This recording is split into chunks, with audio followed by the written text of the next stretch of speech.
नमस्कार बच्चों। बच्चों आज एक ज्वलंत मुद्दे पर चर्चा करते हैं। अभी कोटा में 8 दिन पहले एक बहुत बड़ी घटना हुई थी। 3 बच्चों ने सुसाइड किया और हर साल कुछ बच्चे सुसाइड कर लेते हैं पढ़ाई के प्रेशर में आकर। तो ये जो घटना है मेरे करीबी घटना है। एक तरह से ये कह सकते हैं कि बहुत दर्दनाक घटना है और ऐसी घटनाएं हर साल हो रही हैं। ऐसी घटनाएं रुकना चाहिए क्योंकि एजुकेशन सिस्टम चेंज होना चाहिए और एजुकेशन में बच्चों को ये सिखाया जाना चाहिए कि डॉक्टर, इंजीनियर या जो प्रोफेशनल कोर्सेज हैं यही नहीं है, इनके अलावा भी ज़िंदगी में बहुत कुछ हैं, बहुत कुछ कर सकते हैं। यहाँ पर कंपटीशन ज़्यादा है तो कई ऐसे फील्ड भी हैं जहाँ पर कंपटीशन बहुत कम है। वो चीज़ हम कर सकते हैं, आसानी से कर सकते हैं और जीवन लीला इस तरीके से समाप्त नहीं कर सकते और जीवन में इस तरीके से हार नहीं सकते हैं। इसमें मैं ये नहीं कहूँगा कि उस जो बच्चे ने जो सुसाइड किया उस अकेले का जो है वो गलत था। गलत यहाँ पे पूरा जो सोसाइटी है, उसके आसपास की टीचर्स हैं, उसके आसपास के जो पेरेंट्स हैं, उसके दोस्त हैं, सब बस ये चाहते हैं कि इसको जल्दी से जल्दी सक्सेस मिले और अगर ये कोटा गया है तो ये सक्सेस होकर आए, ये आईआईटीएन बन के ही है, ये इंजीनियर बन के ही आए, या ये सिलेक्शन होना ही चाहिए। सेटिस्फेक्शन इंसान को कहीं नहीं मिलता है। होता क्या है कि एक यूपीएससी क्रैक करने वाला भी अगर ये सोच ले कि मेरा जो यूपीएससी क्रैक हो जाए तो बहुत बढ़िया बात है, तो जब यूपीएससी क्रैक कर लेता है तो वो सोचता है कि यार मेरा आईपीएस में हो जाता तो बहुत बढ़िया रहता। जब आईपीएस बन जाता तो बोला आईएएस में होना चाहिए था। अब आईएएस बन गया तो सोचेगा कि यार मेरे को कौन सा कैडर मिल रहा है, मेरा कैडर जो है वो मिलना चाहिए, मेरे को अच्छी पोस्ट मिलनी चाहिए, मेरे को अच्छा डिस्ट्रिक्ट मिलना चाहिए। तो ये जो है जो अपनी इच्छाएं हैं वो तो कभी पूरी हो ही नहीं सकती हैं। तो जो भी है कि जो मिला है वो सफिशिएंट है, जो नहीं मिला है तो इससे बेटर मिलेगा, ये उम्मीद रखिए। एक मेरा मित्र है और जो क्लास 12th में मेरे साथ पढ़ता था, उसका नाम नहीं लेना चाहूँगा मैं, पर उसके उसके इंडिकेशन से मेरा क्लासमेट ही था, क्लास में टॉपर था, अच्छा पढ़ने में था। तो होता है ना कि हर साल जो टॉपर बच्चे हैं कोटा की तरफ प्रस्थान करते हैं, तो उसने भी कोटा की तरफ प्रस्थान किया। लेकिन एक एवरेज स्टूडेंट था, टॉपर तो था स्कूल का, लेकिन वहाँ पर जो उस कंपटीशन को फाइट नहीं कर पाया। 1 साल रहा, घर की परिस्थितियाँ अच्छी नहीं थी। दूसरे साल फिर तैयारी करी, फिर 1 साल और खर्चा लगा वहाँ पर रहने का। तो 2 साल से वो कोटा रहा, लेकिन सक्सेस न मिलने के कारण जब वो घर पर आया तो घर वालों के तानों से, इधर उधर के तानों से वो इतना बुरी तरह से टूट गया कि वो उसके बाद उसका थोड़ा मेंटली डिस्टर्ब हो गया। मेंटली डिस्टर्ब होने के बाद फिर वो जो नॉर्मल पढ़ाई होती है, बीएससी, एमएससी या कुछ भी कोर्सेज करके कोई अच्छी जॉब, सरकारी जॉब ले सकता था, उस लायक भी नहीं रहा। और एक नॉर्मल कंडीशन में बस बस कुछ सोचता नहीं है, कुछ करता नहीं, किसी से बात करने की आदत नहीं है, जो खेती बाड़ी है थोड़ी उसमें हेल्प करवा देता, और इस तरीके से वो रह रहा। लेकिन एक कंडीशन वो देखो कि वो जो है टॉपर था, क्लास का अच्छा स्टूडेंट था, और उसकी ये हालत है। तो किस तरीके से बच्चे जो प्रेशर में आते हैं, माँ बाप पे उम्मीद ज़्यादा रखते हैं कि तूने ये नहीं किया होगा, तूने ये नहीं किया, उसने तो ऐसा कर लिया, उसने तो ऐसा कर लिया। भाई दुनियादारी के चक्कर में न पड़े, अपने बच्चे क्या कर रहे हैं उन पर फोकस कीजिए, ठीक है, उन पर फोकस कीजिए। हर एक बच्चे का जो आईक्यू लेवल होता है अलग अलग होता है, तो किसी दूसरे से कंपैरिजन क्यों करें। भगवान ने इतने करोड़ों इंसान बनाए, सभी की शक्ल अलग अलग है, सभी के घर अलग अलग है, सभी के माता पिता जो भी हैं, तो हर चीज़ जो है डिफरेंट है। तो फिर जो है समानता किस बात की, समानता की ये नहीं करेगा, उससे किसी से कंपैरिजन न करे। आपका बच्चा यूनिक है, तो हो सकता है अगर ये चीज़ ना हुई तो दूसरी चीज़ होगी। इसलिए ये ऐसी घटनाएं जो है बार बार ऐसी घटनाएं घटित न हो। बहुत जो ऐसी घटनाएं जब सुनने को मिलती हैं तो बहुत बेकार लगता है। कई जो है कोटा में जो जाते हैं बच्चे, हर साल कुछ ना कुछ केसेस हो ही जाते हैं। मैं आपको बताना चाहूँगा कि कई कोर्स ऐसे भी हैं जिनमें जो है बच्चा आसानी से फाइट कर सकता है। यहाँ पर जो है अगर आईआईटी नहीं बना, ठीक है, मेहनत करवा ली, ठीक है, कोई दिक्कत नहीं। मतलब 300 बच्चों में से एक बच्चे का सिलेक्शन है, अगर आईआईटीएन जितने बच्चे तैयारी कर रहे हैं उसमें से। लेकिन ऐसे कई फील्ड है जहाँ पर जो है आसानी से कंपटीशन नहीं है, दौड़ में अकेले ही है, 10 लोग दौड़ रहे हैं, उसमें से दौड़ेगा तो वहाँ सक्सेस रेशियो ज़्यादा होगा कि 300 में दौड़ेगा वहाँ पे सक्सेस रेशियो ज़्यादा होगा। अगर बच्चे की कैपेसिटी नहीं है तो वहाँ पर वो दूसरे जो है दूसरी चीज़ें भी बहुत सारी अप्लाई कर सकता है आज के टाइम में।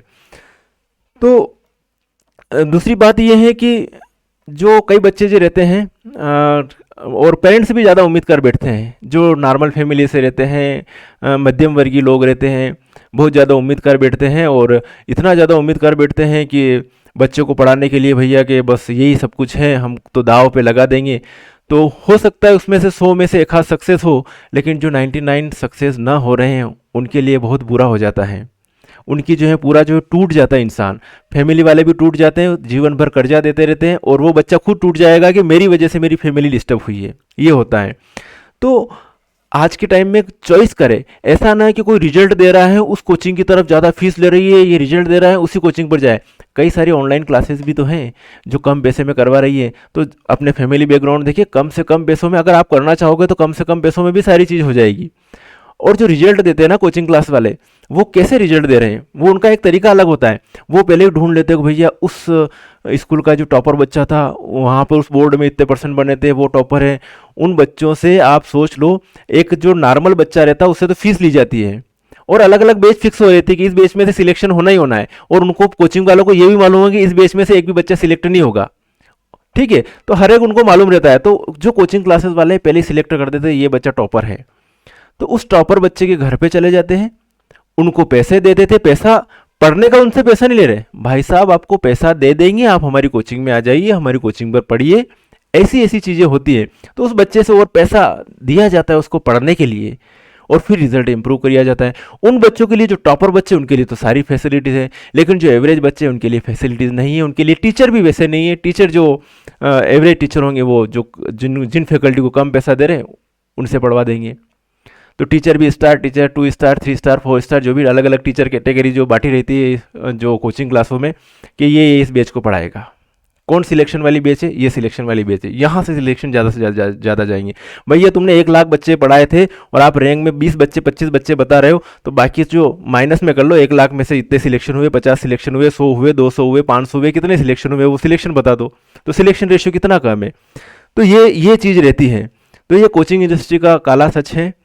कई स्टूडेंट जो है आईआईटीज़ की एग्ज़ाम देते हैं, कुछ सक्सेस होते हैं, कुछ ना होते हैं, तो इस तरीके से टूटना ही नहीं है। बेटर ये है कि आप जो है तुरंत, हाँ ज़्यादा पीछे भी नहीं पड़ना, अपनी जो एबिलिटी देख ले, अपना इंटरेस्ट देख ले, हाँ मैं ये कर सकता हूँ और ये मैं कर लूँगा, तो फिर तन मन से लग जाए, कोई दिक्कत नहीं।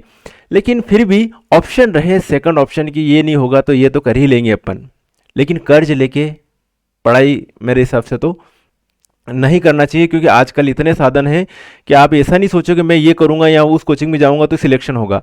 हो सकता है आप घर बैठे या किसी छोटी मोटी कोचिंग या कम कोर्स, कम पैसे ले रही, कम फीस पे कर रहे हैं, उस कोचिंग से भी आप जो है सिलेक्शन ले सकते हैं। अब अगर आप ज़्यादा पैसे दोगे, आपको ज़्यादा खर्चा लग गया, फिर आपका सिलेक्शन ना हुआ तो क्या होगा, डिप्रेशन में आ जाओगे, और डिप्रेशन में आ गए तो फिर पढ़ाई तो गई कहीं पर, पढ़ाई नहीं हो पाएगी अच्छे से। तो ये होता है इंडस्ट्रीज़ में, टॉपर को आकर्षित किया जाता है, ये किया जाता है, एडवर्टाइजमेंट किया जाता है। कई बच्चे जो है, होता क्या है, डमी, आपने मालूम होगा डमी स्टूडेंट का क्रेज चल रहा है। डमी, डमी का मतलब होता है आपका स्कूल में नाम चल रहा है और आप कोचिंग में पढ़ रहे हो, स्कूल में तो जा ही नहीं रहे हो। अरे बच्चा स्कूल में भी तो कुछ सीखेगा, आपने स्कूल तो छुड़वा दिया पूरी तरह से और कहाँ पर भेज दिया, कोचिंग में भेज दिया डमी स्टूडेंट के रूप में। डमी स्टूडेंट चलता रहेगा यहाँ पे स्कूल में नाम। और कई कई बच्चे, आजकल कल्चर बहुत सारा ये भी हो गया है कि कई स्टूडेंट तो ये हैं कि स्कूल तो आना है सिर्फ टाइम पास के लिए, पढ़ाई तो कोचिंग पर करेंगे, बस स्कूल तो गए, टाइम पास किया दिन भर, कोचिंग पर पढ़ेंगे। ऐसा भी नहीं है, हर एक जगह कंडीशन अलग अलग होगी। ठीक है, तो ये चीज़ होती है। कई कोचिंग क्लासेस होती है तो वो सक्सेस होती है तो होर्डिंग लगाते हैं उस बच्चे के, सक्सेस हमारा, ये हमने दिया भैया, ये हमने दिया, ये हमने दिया। ये नहीं कहते कोई फेल्यूर भी होता तो ये फेल्यूर भी मेरा है, फेल्यूर आपका, सक्सेस हमारा। तो ये चीज़ें होती हैं। और मैं सभी पेरेंट्स से, सभी बच्चों से ये गुजारिश करूँगा कि ये जो है इस तरीके से जो घटना हो, वो घटनाएं ना हो, मतलब कॉन्फिडेंट रहे यार, ये नहीं है तो ये तो बन ही जाएंगे। कई लोग ऐसे भी हैं जिनको जीवन में कुछ नहीं मिला, वो भी तो जीवित है कि नहीं है, तो ये ऑप्शन नहीं है। और जब पेरेंट्स से भी कहना चाहूँगा कि जब बच्चों में कुछ इस टाइप के कैरेक्टर से दिखने लग जाए, लक्षण दिखने लग जाए, बच्चा डिप्रेशन में क्या है क्या नहीं है, ये होना चाहिए। मैं खुद जो है पढ़ता था उस टाइम पे, जब प्रेशराइज करते थे पेरेंट्स से, तो उस टाइम पे मैं पढ़ नहीं पाता था कि बैठ पढ़ने के लिए नहीं पढ़ा। लेकिन जब इच्छा जाहिर करने लगता था, खुद पढ़ने लगता था, तो पेरेंट्स बोलते थे यार ठीक है, पढ़ रहा आराम से, कोई दिक्कत नहीं है, रात हो गई है, सो जा भैया। मेरा एमएससी का जो है रिजल्ट आने वाला था, मेरा कुछ पेपर बिगड़ गया था, तो मैंने जो मेरे फादर से बोला कि पापा जो है पेपर बिगड़ गया, तो उन्होंने बोला कोई दिक्कत नहीं, अगले साल फिर पढ़ लेना, कॉन्फिडेंस मिल गया, कोई दिक्कत नहीं है, हो जाए तो ठीक है, नहीं हो तो कोई दिक्कत नहीं है। तो ये चीज़ होनी चाहिए पेरेंट्स मोटिव, हो तो लाख, नहीं हो तो 1.25 लाख। एक मेरा फ्रेंड है, उसके भी ऐसे पापा एमएससी में फेल हो गया बंदा, तो फेल होने के बाद तो क्या करते हैं वो जो है टेंशन में आ जाते हैं ना, लेकिन उसके पापा उसको जो मज़े मज़े ले रहे कि पास हो जाए तो लाख, और नहीं पास हो तो 1.25 लाख, जितने में दूसरा जो कोई बंदा खड़ा था कि हाँ ये सही कह रहे, पास हो जाए तो लाख, नहीं हो तो 1.25 लाख, क्योंकि अगर 1 साल और पढ़ेगा 25,000 रुपये और फीस लगेगी, और फिर 1.25 लाख हो जाएंगे। तो ऐसे इंजॉय के साथ में जो है रहिए, और प्रेशर में नहीं आना लाइफ में। जो है वो पर्याप्त है, जो प्राप्त है वो पर्याप्त है, सेटिस्फेक्शन में रहे, ठीक है, किसी की होड़ न करे। कई सक्सेस स्टोरीज मिलेगी जिसको वो नहीं मिला तो उसके बदले कुछ ना कुछ मिला, ऊपर वाले ने फिक्स कर रखा है कि आपको क्या देना है, तो फिर डरना किस बात का। चलिए साथियों, आई होप, मैं ये उम्मीद करता हूँ कि आप जो है अच्छे से तैयारी करेंगे, लेकिन डिप्रेशन में कभी नहीं आएंगे, मज़े से रहेंगे, मस्त रहेंगे। चलिए, ओके बाय, थैंक यू, जय हिंद।